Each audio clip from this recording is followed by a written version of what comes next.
Namaskar to all of you. He writes, after 15 days of Aradhana, I think he is meaning the Mahalaya Pitru Paksha Aradhana. Today in family members itself we got a misunderstanding. I am not happy, Guruji. In fact, I spoke more harsh words to them. I will accept, Guruji. I asked for the truth, but they are fighting with me, Guruji.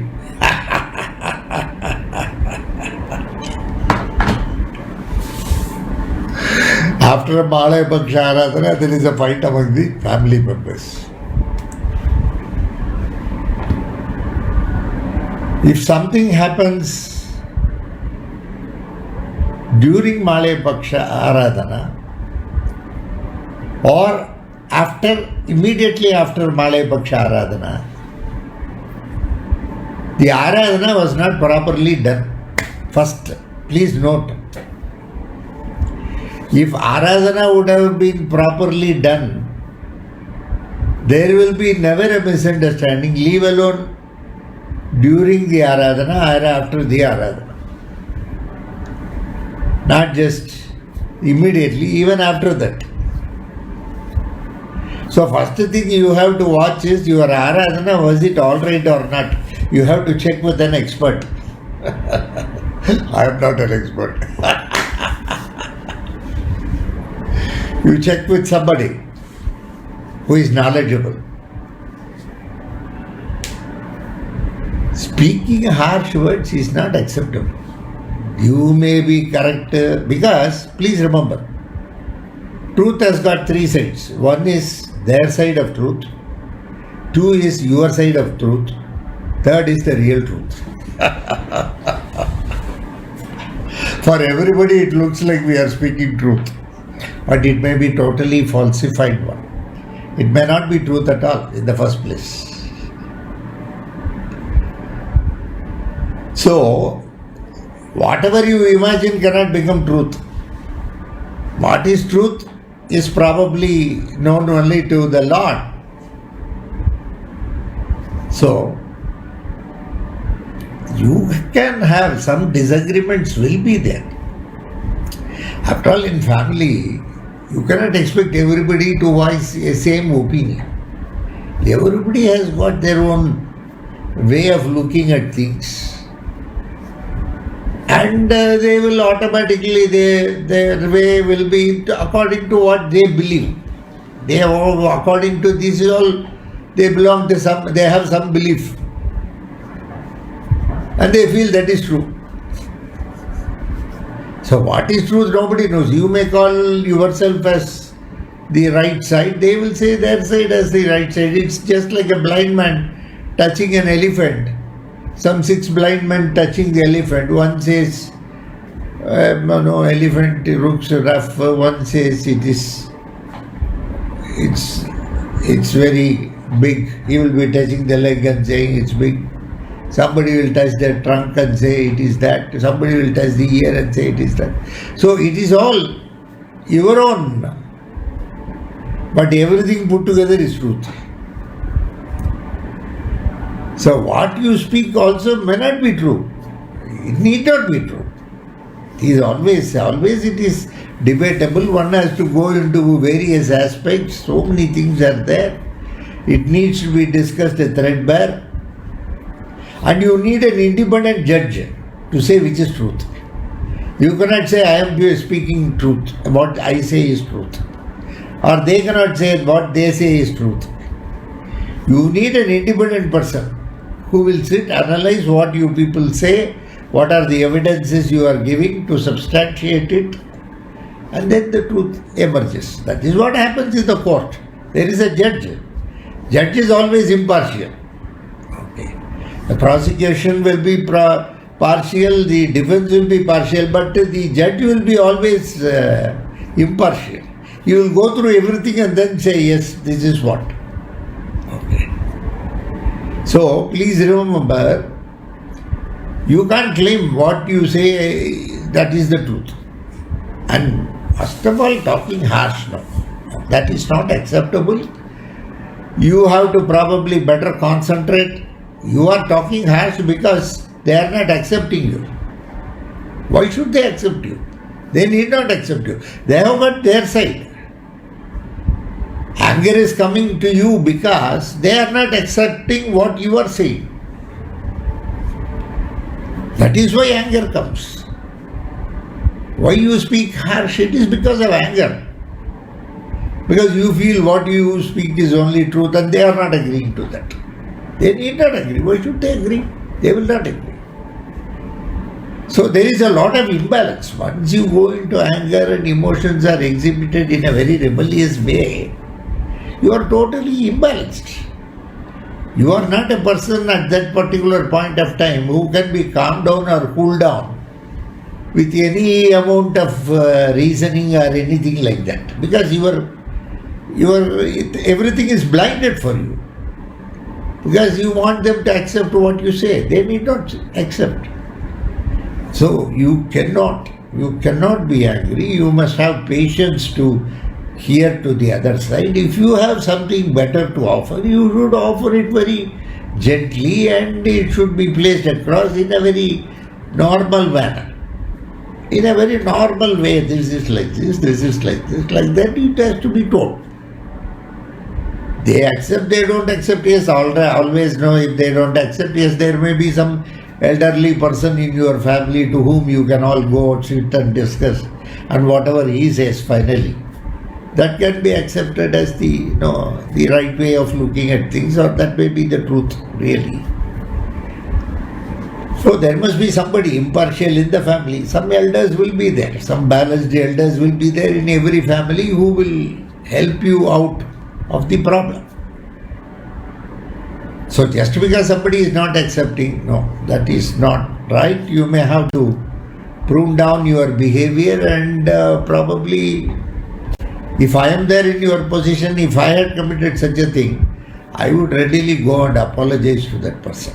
I don't have any ego, so I easily apologize. That's the one good thing I do with anybody and everybody. Whether right or wrong, I apologize. So that there will be no problem. I will make the other person to gloat in happiness.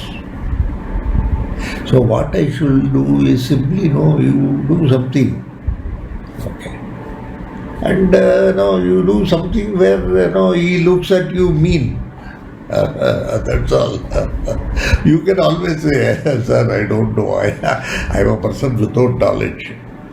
You can always. There is nothing wrong. You can play such games.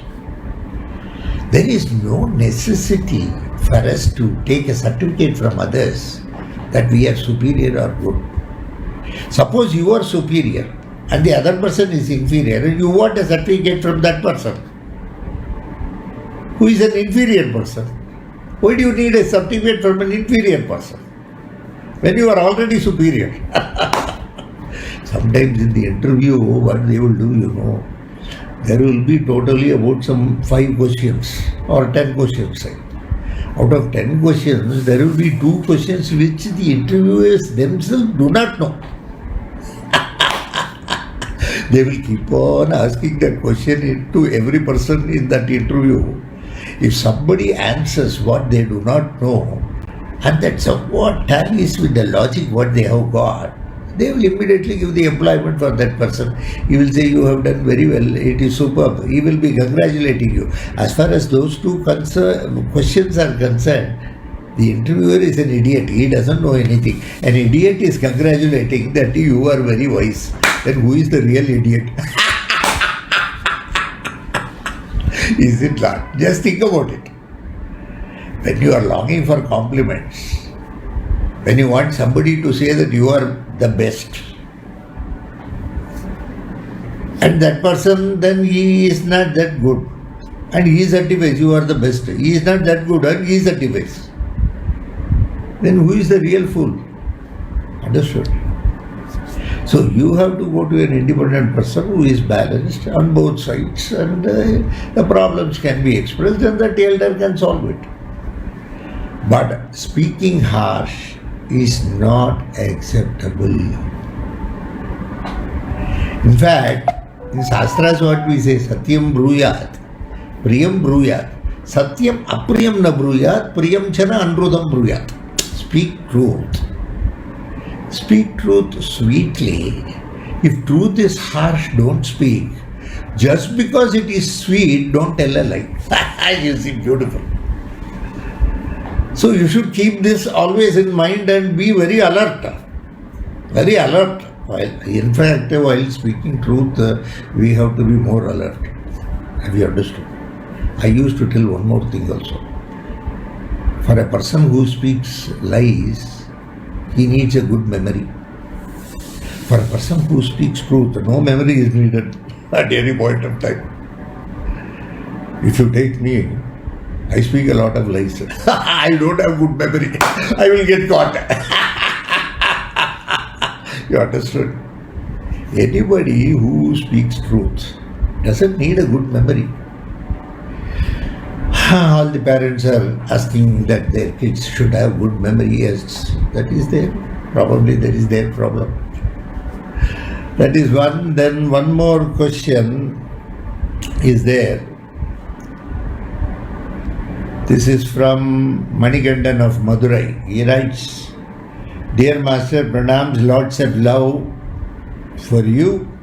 Daily reciting the mantra ending Swaha. Example, Sudarshana mantra ending Swaha. We can recite Swaha, Master, as normally using in Homam, Master. Please advise. Then another question, supplementary. It's a common belief that nowadays, if we attend any Ayush Homam or any other Homam, it is said that the Homam sand cannot take and put in head because it belongs to the conducting family. Drishti like that, please advise. Kindly forgive my ignorance part. Our people get all tough doubts for which I do not know answer. Okay, let me try to manage an answer for you. Sudarshana mantram Om Shreem Hreem Kleem Krishnaya Govindaya Gopi Janavallabhaya Paraya Paramapurushaya Paramatmane Parakarma Mantra Tantra Yantra Aushada Astra Sastrani Sammara Sambara Mrityor Moche Moche Om Namo Bhagavate Mahasudarshanaya Deeptre Jwala Prayoga Sarvadikshobanagaraya Pumpat Brahmane Param Jyodishe Swaha Sudarshana Krishna Mala Mantram. Yeah, many people say Swaha is there, Swaha Karam is there. It should be only done in the home. Your body is that of Varaha. This is the Yajna-vedi. This heart is the Yajna-vedi. Like Varaha's body became the Yajna-vedi, keep this as the Yajna-vedi, your heart, and give the Ahuti there. You can say the Swaha mantra. But at that time what we do, in outside mantra when we do Swaha. In fact, if you give the Ahuti here, you can do Swaha also. There is nothing wrong. The mantra itself comes with Swaha Kara. There is nothing wrong. And any mantra where you use Swaha, and if your bhavam is like that, see, what is important in all mantram is not mechanically reciting. That bhavam must be there. That total love towards the Lord must be there. Mere recitation is of no use. Sometimes people say 108 times, 216 times. Why they say so many times recite is, when you recite so many times, at least once will you not concentrate on the Lord, they say. So, there is a chance that out of 108 at least once, out of 1008 at least once, you will think of the Lord. That will help you a lot. That is why they ask you to repeat umpteen number of times. At every stage, if you are able to think of the Lord and merge with Him, then even once is more than enough. So, this is the Yajna-vedi. Here it is there. Give the Swahakaram there. Keep the Lord there. You can definitely do. It depends on your love towards the Lord, bringing the Lord totally into mind. If you are loving a very beautiful girl, how much? At least initial days. Not subsequently. Before marriage, if you see, they will be so close, very close, very close. In the bus stand, they are both standing like this. And they are not bothered who is seeing, who is not seeing. That kind of a love. Once after marriage, I saw one person. First he was walking. Then his two kids were going.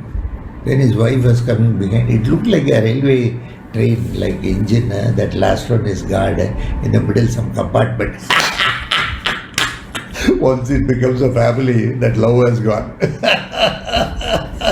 As a lover, that love was there. So that kind of a love, so much of love, always eternally in love, being totally eternally in love with the Lord, in whatever form. Sudarshana, Bhairava, call it in any name. Ekam Sat Vipra Bahuda Vadanti. Satyam is only one, it is called by different names. So let it be.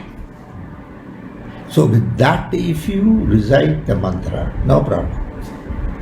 Sahakaram can be done. For the next Ayushomam you are going. Yeah. There will be a sankalpam, they will do it. For that kid, Ayushomam, they will be doing. And they will bathe the kid. They will put some akshata for the kid. You will also be asked to push akshata. In general homams, yes, they do sankalpam for everybody. Loka samasta sukhino bhavantu. If you come to our yajnam, we do it for everyone. When you say Loka samasta sukhino bhavantu, it includes you also, it includes me also, it includes everybody also. So it includes everybody.